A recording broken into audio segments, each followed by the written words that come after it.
All right, welcome. My name is Robert Ethington. I'm the Dean of Student Affairs and Engagement Programs. I'm so excited that you're here today and that Shahera is here with us. Before we get started, I would ask that you silence or turn off your cell phones. We will be videotaping, so this camera right here, if you have to leave, try to go that way or duck down so we don't get you on videotape. Also, I wanted to remind students to vote. I don't care how you vote, just vote today and all this week, all the way till 11:59 p.m. on Friday, you can vote. And we have 17 very engaged candidates this year running for, I think we have 10 different seats that they're running for. So please vote and get engaged democratically at this college. So welcome to the 16th Annual Dee Dee and David Del Monte Lecture, sponsored by the Foundation's Del Monte Lectureship Endowment in conjunction with the Office of Student Affairs and Engagement Programs. First, a little history. Mr. Del Monte received his AA degree from SRJC in 1965. During his time here, the arc of his life shifted because of a lecture taking place out on what is now the Bertolini Quad. Mr. Del Monte now lives in New York and started this endowment as a way to give something back to the institution that gave him this life-changing experience. So thank you, David, wherever you are. He's in New York. Sometimes he'll fly out. He couldn't make it this year, but he sends his regards. He keeps growing this endowment, by the way, which is very helpful as we pay speakers honorariums and try to bring in, the best speakers out there that we can find. So food and housing insecurity among the nation's community college students threatens their health and well-being, along with their academic achievements. Addressing these basic needs is critical to ensuring that more students not only start college, but also have the opportunity to complete degrees. In the just-released 2017 Wisconsin Hope Lab study of community college students across the nation, the largest ever conducted on basic needs insecurity among college students, it was found that 2 in 3 students are food insecure and about half are housing insecure. 13 to 14% are homeless. Staggering numbers. Conservatively is estimated that at least 800 SRJC students are homeless and many more housing insecure. Many of us at the college are working to address these issues and provide greater support for basic needs resources. We have recently opened student resource centers on each campus and have started a basic needs resource group to develop and implement a plan on how best to serve these students. If you're interested in working with that basic needs resource group, please see me afterwards. To this end, we've recruited Shahera Hyatt to speak at this year's Del Monte lecturer. I want to thank student Ryan Sansome for his work in bringing Shahera to speak and call him up to introduce her. Thanks, Ryan.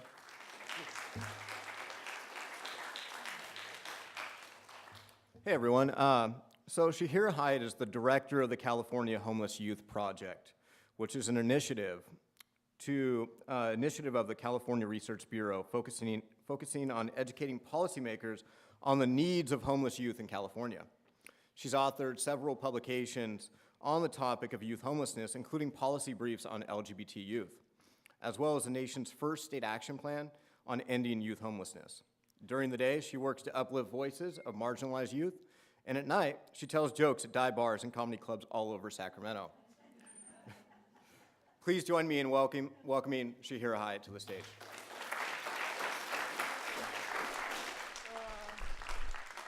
Thank you so much, Ryan.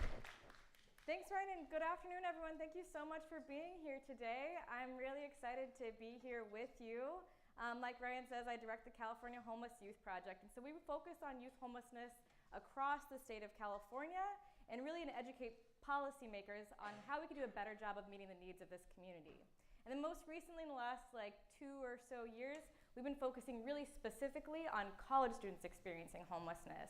So we've become kind of a trusted resource in the Capitol by creating original research that impacts this community, and then by making policy recommendations that get turned into law. And so what I'll be talking about today is some of the research that's out there, and then some of the legislation that we've worked on, and some of the ideas that we have going forward.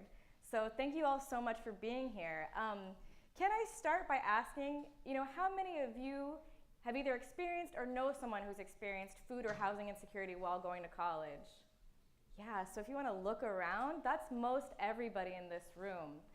That's really incredible, and it's because of you and your fellow classmates that really we do this work. I think a lot of us know this is a really big issue, but a lot of folks who aren't going to college or who come from other kind of levels of privilege don't always know what a critical issue this is. So I'm so happy that you all are focused on this and kind of taking the time to talk about it. I wanted to also start by reading a quote from one community college student who's currently experiencing homelessness, because I think it's sort of powerful. So she says, "It's bad enough I've had to pay for all of my books, $12 a day in transportation, and $500 a month in daycare just to attend my classes in order to transfer to CSU and receive my degree in communications.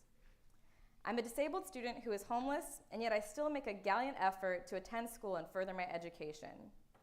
We are barely eating and still haven't been able to achieve permanent housing, yet I rise. I felt that I completed every aspect that financial aid required, and yet it's still not enough. I don't know what else to do." Does that resonate with anybody? Yeah. Yeah, I'm gonna invite you throughout this talk. I know it's sort of a lecture series, but please do feel free to ask questions throughout, and then we'll also have some time for questions at the end. But I'm happy to be as interactive as you all would like to be, because I'm sure that you do bring a lot of expertise on this subject. Cool. So, there are homeless college students. Like I said, probably those of us in the room know this is the case. For many of the people that I speak to in the Capitol, they don't always know that that's the case. And I think for us in particular, in working with policymakers, a lot of folks who want to do well to serve this population often don't come from the communities that they want to support. And so it's really kind of our job to bring a lot of these stories and these research to them directly so that they know how they could be effective in helping. So there's been some recent research in the CSU system that found that about 1 in 10 college students within that CSU system are experiencing some form of homelessness.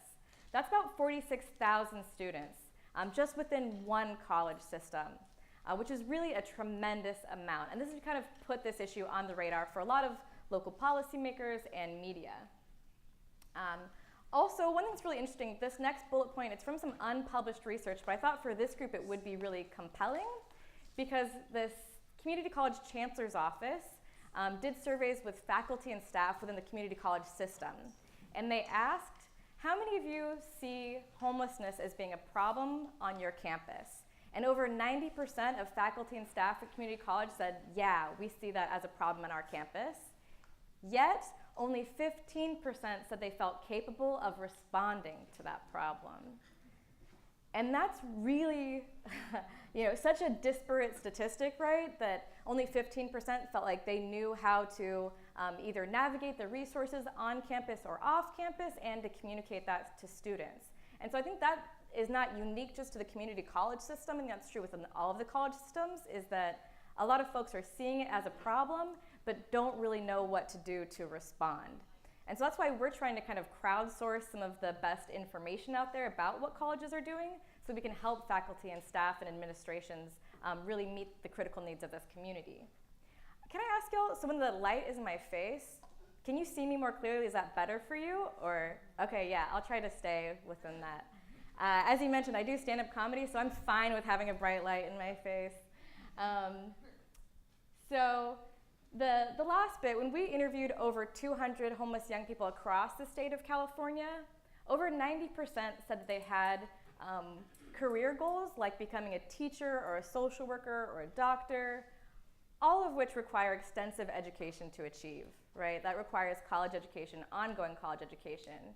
And so a lot of people experiencing homelessness know or hope that education will be a pathway out of poverty, yet there are so many barriers to actually achieving that education.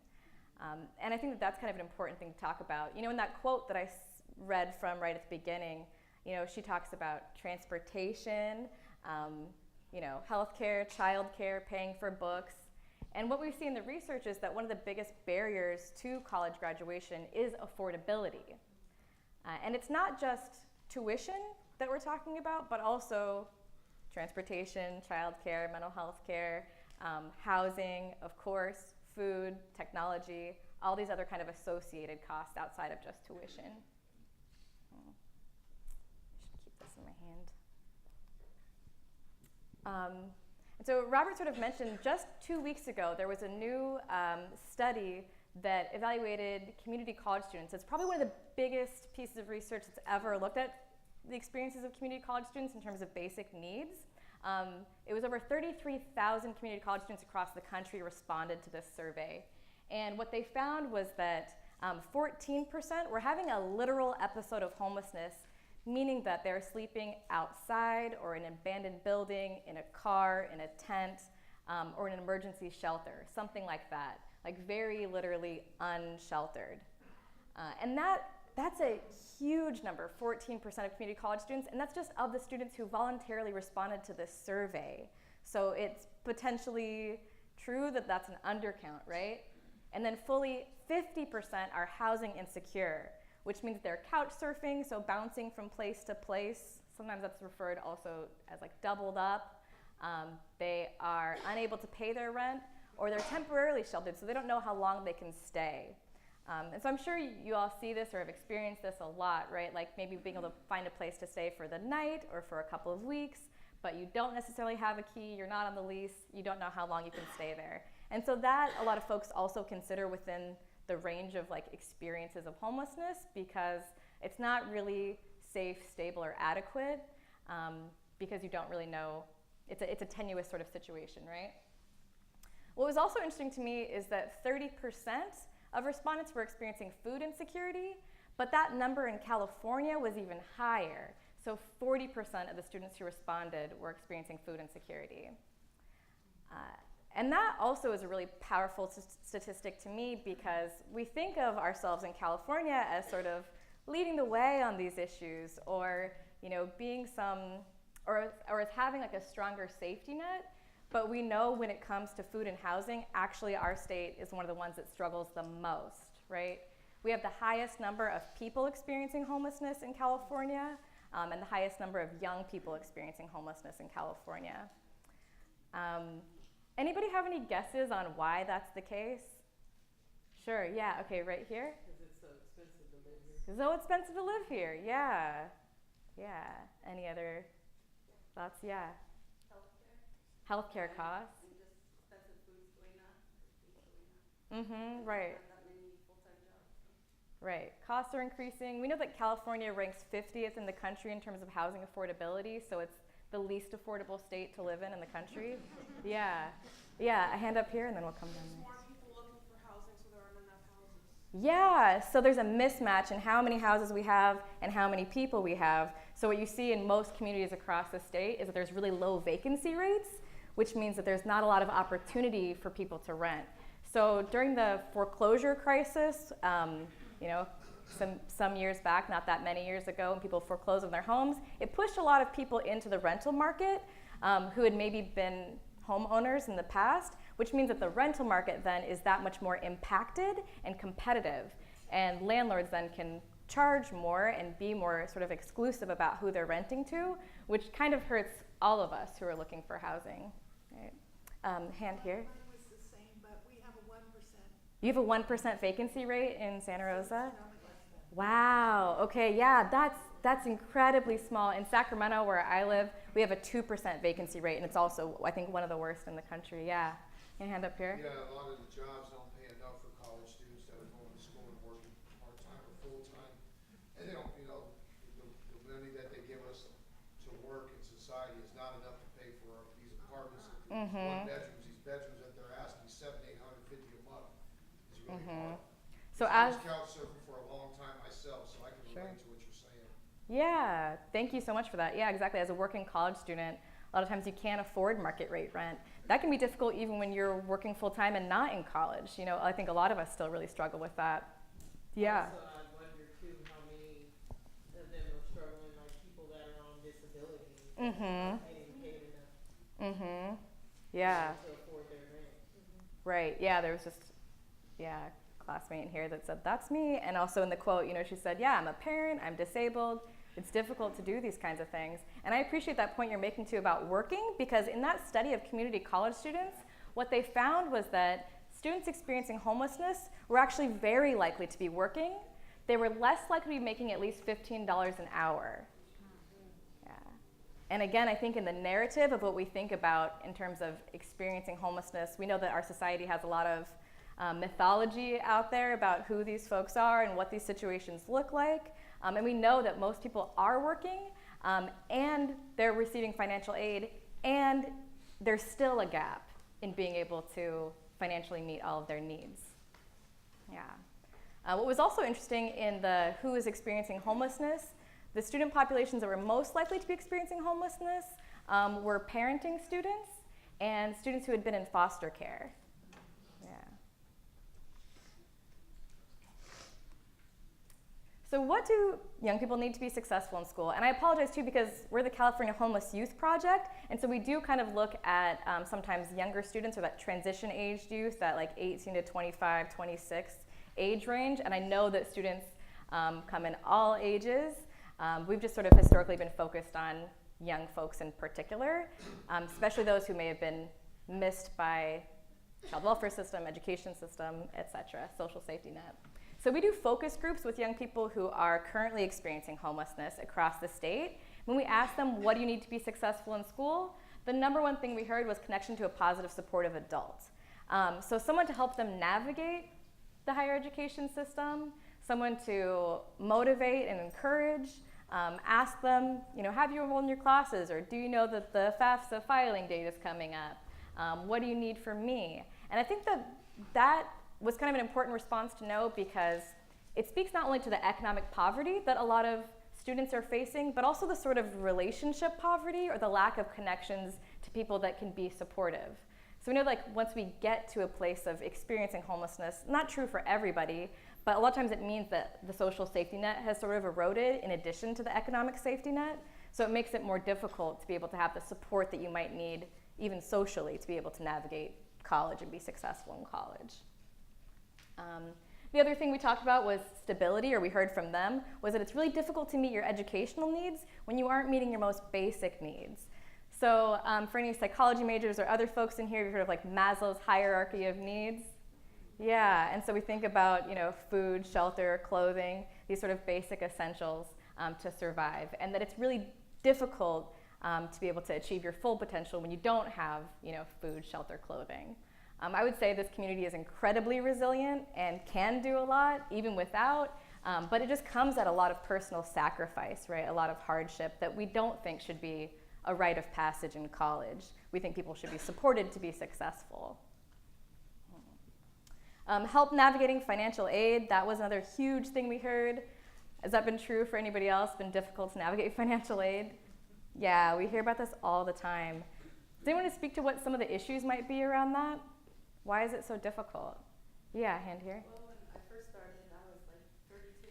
Uh-huh. I wasn't told that you could get, all about the programs, the Cal grants, and the ones that didn't cost money. I mean, a lot of private lenders and people would try to get you to do, big loans. Right.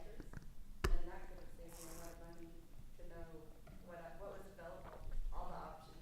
Yeah, so knowing what your options are and being able to make an educated choice about those options, it's difficult to know what's going to be smarter in the long run. Like I said too, I think so many people are putting all of their eggs in the basket of, higher education and hoping that's going to lead to success, but maybe are taking out, such massive amounts of loans or such high interest loans that it can be difficult to ultimately achieve that goal.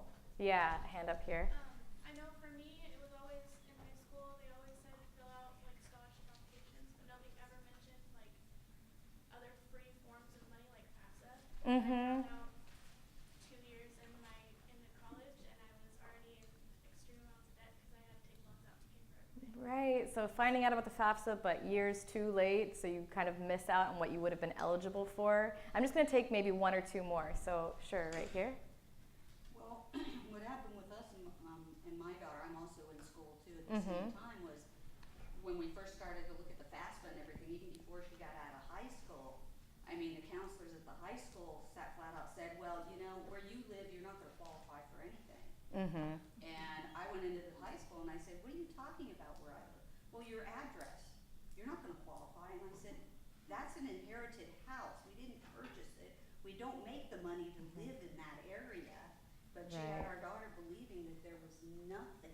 So because you have assets, it might seem like you have wealth, but it's not something you can use to pay for college. Which was totally inherited. And we had, we just got lucky. Yeah, thank you. So some of the issues for students experiencing homelessness, so if you're having a homeless episode, you can qualify as independent on the FAFSA, which means that you don't have to have your parents' tax information, and that can be really valuable, especially if you're sort of like estranged from your parents. And not everybody knows that, or knows that by virtue of this like housing crisis that they actually have some rights or how it impacts your eligibility.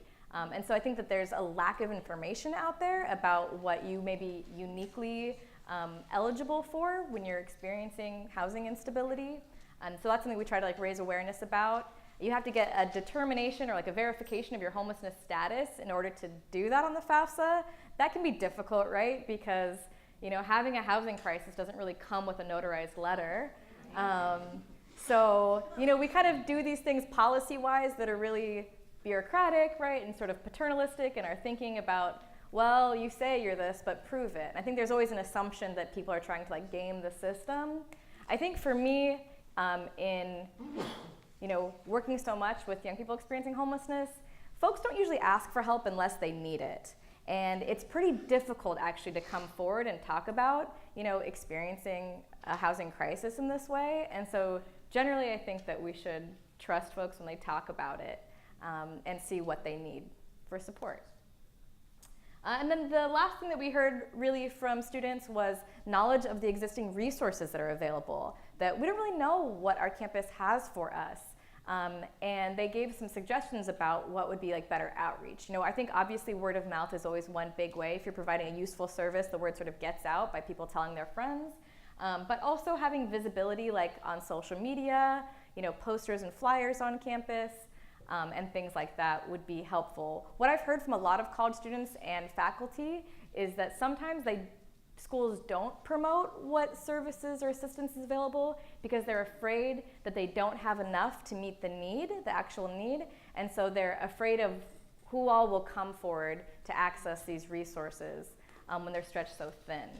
And that can be challenging because it means that maybe the people who need it don't always get it, and then maybe we don't also have the kind of like track record of how many people we're turning away. Like I sort of think it's a better strategy to get the word out, see how many people show up, and then just document how many people you have to turn away because your food pantry doesn't have enough canned foods, or because your crisis emergency shelter doesn't have enough beds, and then use that as an advocacy strategy to ask for more, or to at least tell the story better about what's happening on your college campus. So in the last few years, we've worked on a number of successful pieces of legislation to positively impact this community across California. The first one we were really excited about passed last year. It was signed by the governor, AB 801, and that was the Success for Homeless Youth in Higher Education Act. And that did a couple of things. It created priority enrollment for students experiencing homelessness. That was something that had been true for foster students. And so we kind of said, yeah, if you're making it to college, we want to be able to support you, and this is something that can help create a little bit more equity in access. And then designated liaisons. So when I talked about students asking for a positive, supportive adult, how could we institutionalize that, knowing we can't like assign everybody, every adult a parent or something? So one of the things that college campuses are doing is having a liaison for that community.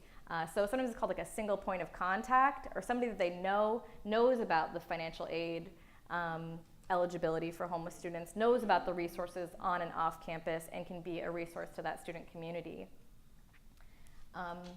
In our research that we'll be releasing later on this month, we found out that 98% of the schools that we looked at had a liaison for foster students. Only 12% of the schools we looked at had a liaison for homeless students. And so with the passing of this legislation, now all schools will need to have somebody for homeless students. Yeah. The second one, AB 1228, this creates a housing priority for college campuses that provide housing. Again, it would sort of create parity between homeless students and foster students who may have been missed by that system, to be able to have more access to housing on campus. And it also requires schools to create a plan during academic breaks to house students. So we know that not every student can just go back home to the spare bedroom that's waiting for them during winter break or during summer. And we need to kind of think about how are we meeting the needs of the student community so that when they go on break, they aren't getting into an even more precarious housing situation and then maybe ultimately not able to return to school. The third one, AB 1747, this was the College Student Hunger Relief Act, and this made it so restaurants on campus can accept food stamps, or CalFresh as we call it in our state, or the Supplemental Nutritional Assistance Program is the most official name for it. So that's one way to increase in food access. It also encouraged schools to partner with local food banks and to do CalFresh outreach. So to help students who are maybe coming to the food bank to access some emergency resources around food, to learn about how they can get enrolled in CalFresh. There are some issues with that in not just in California, but across the country, right? If any of you have ever tried to get CalFresh, you know that as a college student, you have to be working at least 20 hours a week. Yeah, so that can be a barrier. That's a requirement that goes above and beyond what anybody else needs to meet in terms of eligibility. It's kind of harder for college students to access it. Yeah, you have a comment? If you have kids, then that rule doesn't apply. Say that again? If you have children, If you have children, that rule then doesn't it apply. doesn't apply. You can receive TANF and food stamps as long as you're going to school at least 20 hours a week. That's great. And there's a bill in the legislature right now too to say if you're kind of like participating in other types of work study or like on disability, again, to kind of create more waivers for other student communities that could allow more access to the CalFresh program. Yeah, hand up there. You pretty much said it, but if you're going to school and you are receiving CalFresh, you have to be working 20 hours a week or they will take your food stamps. Right. Yeah, thank you. Yeah. The food bank here in Sonoma County, it wasn't really very well publicized, but they're the only food bank in the United States they got a grant for. They have their own grocery store. You guys know that? So you can take your food stamps and go in there and get groceries, and the price of these foods is like a quarter of the cost of what it is anyplace else. That's It's great. really, really low, and it's right next to the food bank. They opened up a grocery store. That's awesome. It's So just for food, but they didn't really well advertise it at all. yeah, again, that may have been the fear around scarcity. I think Hard to that was say. at first, but now what I'm finding out, because I work at a church that does food bank every weekend, is what we found out is they've got an oversurplus of food, and I said, well, why don't you put something out to announce the grocery store so you can get it the heck out of there and rotate it. And their biggest problem is when all the food comes in the farms around here, they get a huge amount of donations of fruits, vegetables, I mean crates and crates of it, and they can't get rid of it in Yeah. stores. Oh no. For anybody here, there's a great grocery store. Yeah, thank you so much for sharing that. Yeah, a lot of campuses too are doing stuff like bringing farmers markets to the school to try to like increase that access to fresh produce, because sometimes food banks can be difficult if there's a lot of like non-perishable kinds of items. And yeah, there's a hand up here. Does everyone know where the food bank is? It's on Airport Boulevard now. They were donated a huge It's on amount of Brickway, land. not Airport, Brickway. Brookwood, yeah, it's out of Brookwood. Yeah, out by Brickway. Airport. Brickway. Brickway. Yeah, they're supposed to be getting a bus depot to drop off and pick up there also. Great, thanks. We've got another hand right here. I was just gonna say, I believe it's Redwood Empire Food Bank, because I don't think anyone said the name. Oh. Redwood Empire. So you can Google it and squash that street debate real quick. Yes. Cool. Okay, we're going to move right along. So the last bill that I want to talk about, AB 1840, this created a hiring preference for homeless and formerly incarcerated people up to age 26 for state student and internship positions. And so that was kind of cool because it gave access, or it gives access to more meaningful employment opportunities. These student and internship positions are paid positions. They also have health benefits. So they're exclusively for college students with lived experience of homelessness or who have been in the criminal justice system at some point. And so, we know that just I think again, like thinking about equity, not just sort of like preference, but knowing that kind of what it means in terms of society's failures really when people have to get to that sort of place. Like what can we do to help kind of make up for some of the ways our system is lacking by giving more access to meaningful employment so that people can make enough money at this job to be able to pay for market rate rent. And this is nice too because it's access to state jobs. And so then building the relationships within the state to be able to have meaningful employment opportunities, I think is one of the biggest things that we've heard from young folks as well. Cool. So I wanted to give one community example. So CSUS or Sac State is one of the schools that does have a single point of contact or a designated liaison that's focused specifically on students experiencing homelessness. I think she serves about 150 students per semester. So there's a lot on her personal caseload. She's one person, but since they've created this position, she's been able to do a lot, and that's really exciting. So in addition to creating a campus task force on food and housing insecurity, she also created a student emergency housing program that serves 2 students within their dorm system. She's hoping to get it up to 4. This just came online maybe like a month or 2 months ago. But it's nice to have, I think, to go from like nothing in terms of a crisis response for housing when students come forward to be able to have like a couple of options for housing them in an imminent crisis. And it comes with, they can stay for 30 days. She's flexible on that too, depending on like what's happening in their life circumstances.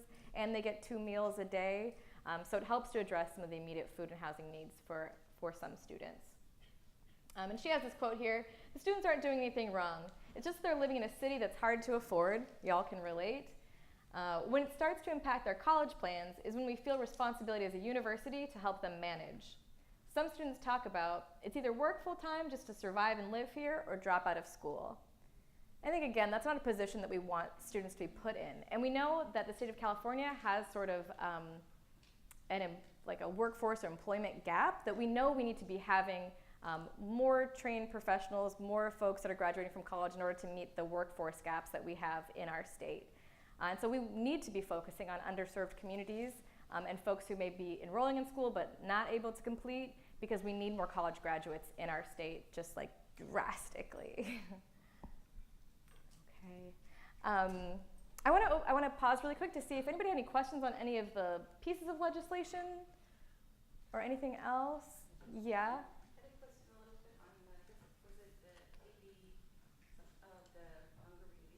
Uh-huh. That would be like the cafeteria, and would it be the same criteria of like no hot food, but just the prepared food? So you can have access to hot food through the restaurant meals program, which is kind of what this is saying, that like for schools that are participating in that, you can actually use your CalFresh benefits at a restaurant and you can get hot food. So that kind of creates like an exemption. So knowing, especially if you aren't even couch surfing, you don't have a place to stay, you're one of those 14% who's maybe having a literal episode of homelessness, how can you even prepare food? And so this could be one way to get access. Yeah, good question. I was curious also from you all, do you know about anything that's going on your college campus to better kind of meet the needs of this student community?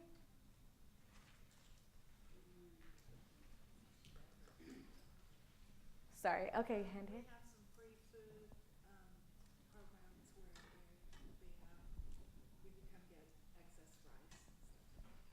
Okay, so some free food programs on campus. Oh yeah, hand back there. We also have student equity, which students can sign up for, and they give you food vouchers so that you can get, they give you food vouchers, you can get food vouchers, helps you with your books. It's an equity loan for people that are students of recovery, or if you're in a program, Second Chance, which I'm part of, and they help you with equity. They'll give you food vouchers so you can at least buy food on campus. No problem. So they have a little bit, they don't have a lot of resources. I mean, Yeah, that's good to know. Yeah, and Sac State also has like a student emergency fund. I know a lot of schools have that, where yeah, if you're in a particular type of crisis, you can have access to some cash aid. So it's like, oh my gosh, my car broke down and I'm gonna have to drop out of school if I can't handle this. they give you gas Sometimes cards there's too. some, yeah, okay, cool. Yeah, right here. I work in student equity, so I'm thrilled that the word is getting out about that. But I'll Awesome. just say we are still working on a lot of things, and there's so many conversations going around there. But we're in that gap between 40% and 15% of like we're aware of the problem, but finding those solutions. So, our student affairs office has been really instrumental in our basic needs support. So we're continuing the conversation, but there's a lot of energy going into trying to solve the problem. So we're really happy you're here That's we invite our great. students to contact the Student Affairs Office, the Basic Needs Resource Center, and let us know what we could do better, because we are trying to find solutions right now. Yeah, and I think you all heard Ryan talking about the basic needs group, and that's something that you all can participate in. I also heard there is an election happening on campus, and that one of the issues that's being discussed is transportation access, or sort of a single-payer transportation issue. I won't tell you, obviously, how to vote, but I know that transportation, when we do focus groups, is one of the biggest issues that comes up. Is just sort of the high cost, and that can be a real barrier to getting to school, to getting to work, to getting to health appointments, etc. So that's a big issue for folks. Yeah, hand here. A lot of people don't know that homeless students are allowed to shower in the gym within school hours as well. So it's a big resource as well. Yeah, so hygiene access, that's something that's available on campus. That's great. Yeah, hand here. Does everyone know where the Student Affairs Office is? No. Could you tell us, please? First floor, Berlin. Santa Rosa campus, have the info desk. In Petaluma, in the Richard Caldwell. Both have resource centers. They're in the beginning stages. Again, if you're interested in being involved in that, you can see us. Cool. Thank you. Yeah, hand here. There has been a lot of student-led movement, which is the reason why students partner up with certain faculty that back up providing resources to students, such as students speaking up about their homelessness, or about them being hungry throughout the day, which has led to events that we've had off campus, partnering with other student groups and faculty to do providing a meal throughout the day. Yeah. What do we call them? Like Cub something? The foods that we do? You mean the cup pantry? Cub pantry, yeah. Cub No, pantry. the meals that we do throughout the day. Cool. Belly fulls, and we've done that recently, but we haven't done it as much. And there's also Phi Theta Kappa, which does a really great job of distributing food. There's also the current VP of Student Health, who distributes food, I think, every Tuesday and Thursday mornings to students as well. Someone mentioned that Thursday mornings, and I think a lot of the stuff I just would like to thank students who speak up about their issues and problems and share it with faculty, and faculty that back them up. Because that's what gets traction for these issues to be. Yeah, that's such a good point, because I think, like we were saying, it's so hard to speak up, right, because of all the stigma around these situations, and I think people have a lot of pride around asking for help, and that can be really difficult, but it's so critical, and I think, thank you for giving voice to the student movements that are really leading the way in a lot of this. I know at UCLA, they have issues with student homelessness on their campus too, right? It's within every college system, not just the community college system, and they now have a student-run shelter on campus. Yeah, the Bruins shelter. So yeah, it's sort of, I know so much of the energy and momentum comes from students, and so thank you for lending your voice to this critical issue. Can I dovetail on Yeah. that around what I think is exciting is seeing students start to organize around housing, because if we work together in the community, as a community, to create affordable housing, it affects not just the students, it affects all the members of the community. And because this is impacting everyone here in Right. Santa Rosa and Sonoma County. We have a rent control ordinance June 6th in Santa cool. Rosa. It's a huge opportunity for us to impact something really remarkable. And we have students here getting involved. That's great. Thank you so much. Yeah. Okay, hand here, yeah. There's another thing, I don't know how many people, I know this because of Santa Rosa High, my daughter went there, but St. Luke's, that's down the street from all of us, they feed any student in the morning breakfast Monday through Friday. They just walk into the church hall and they have a whole breakfast set up. That's great. And I think that needs to get to a lot of the college students. I've sent a lot of my hungry college students that way. In the morning, I said, where St. Luke's is, big white building down the road from us? Yeah, they feed both the high school and the college students. It's only students that they feed. Yeah, that's a great tip. Come in and have a good breakfast.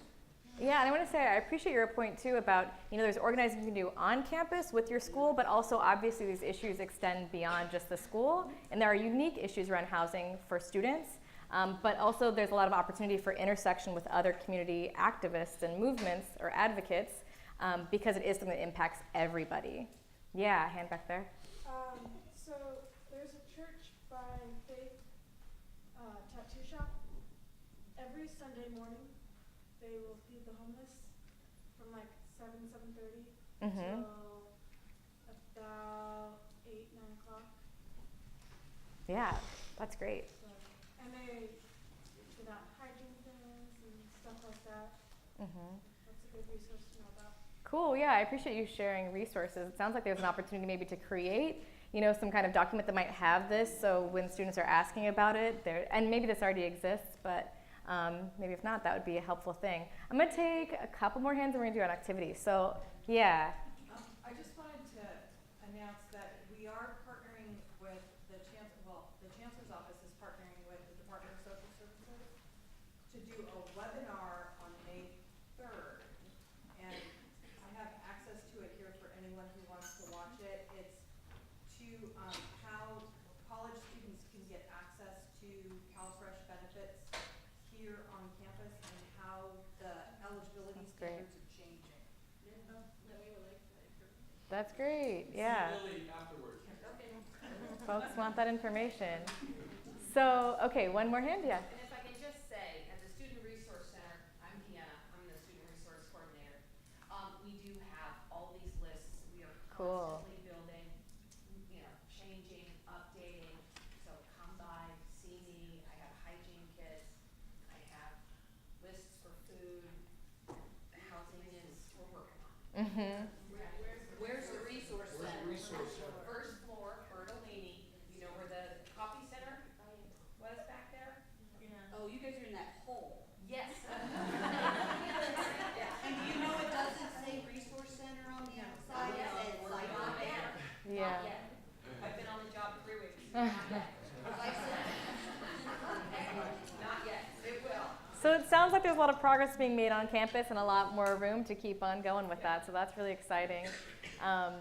Great. So what I wanted to do was for the last bit of this lecture series, workshop, I think most of you probably got a 3x5 card when you came in. And so I wanted to do, this is very nerdy and I think y'all are going to really like it, but it's a crowdsourcing policymaking activity. So to give us kind of a sense of what it takes to make change in the Capitol, what I want us to do is, dream big. What would you do to end college homelessness on your campus? And so what I want folks to do is just write one idea that they have about how can we meet the needs of this community. So we've heard some, I've shared some. You're welcome to think of your own ideas. There's no right or wrong answers. You don't have to put your name on it. We are going to be swapping them, but not until I say go. And we're going to do a couple of rounds of that. And I'll explain it after you're done writing. So if you just write one idea and then look up at me and I'll know when you're done. And of course you don't have to participate, but it's more fun if you do. Do you have any extra? So we're out of cards, so if anybody doesn't have one, if you want to rip yours in half and share with a neighbor, that would be great.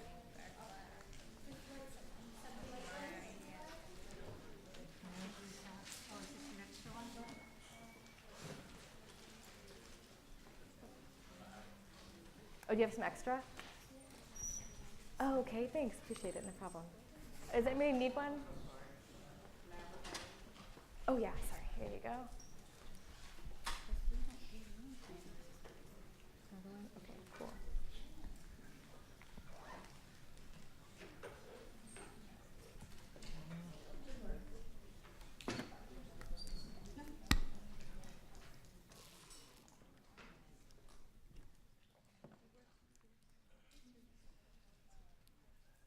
Okay, so as soon as you're done writing, what we're going to do is we're going to swap them when I say go, and we're going to give it a score between 1 and 5. So that means 5 is like, wow, that's a great idea. 1 is like, it's not for me. So, you know, no real judgment there, but we're going to do this, and we're going to find out what's the most popular idea in this room. So this is really about like crowdsourcing the wisdom of everybody who's here today. So when I say go, you're going to just switch the card with a partner, give it a score of 1 to 5. Make sense? Okay, ready, set, go.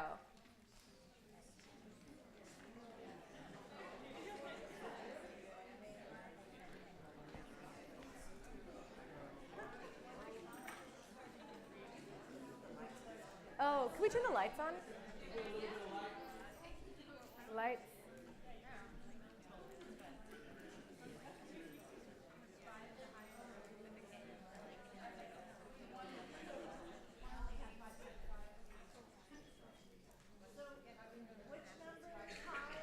Five is high, just like in real life.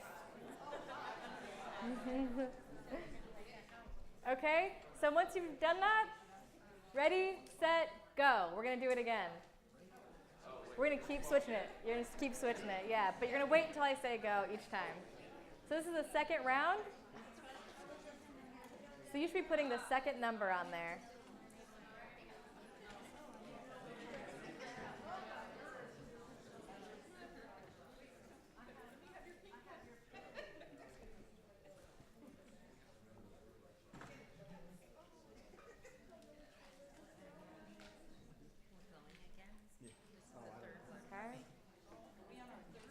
So now, ready, set, go. This will be the third round. So you're writing the third number.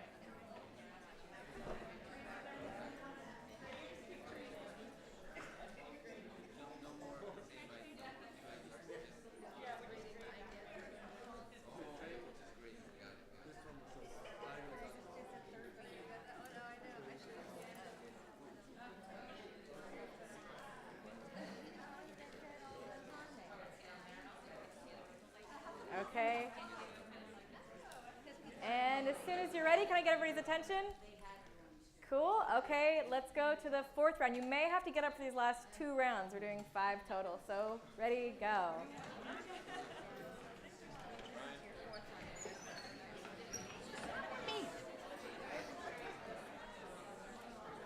Right behind you, Candy. Right behind you. You don't have one to trade? No? One's gonna get all the grades.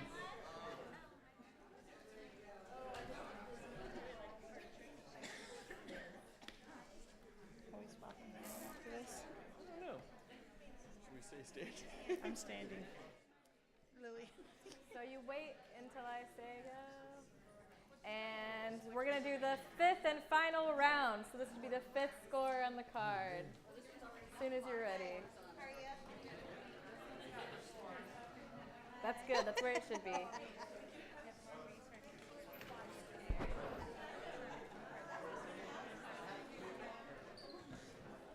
the 5th round.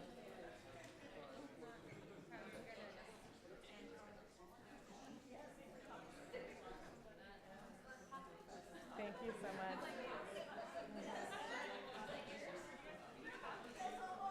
There's a lot of excitement in the room.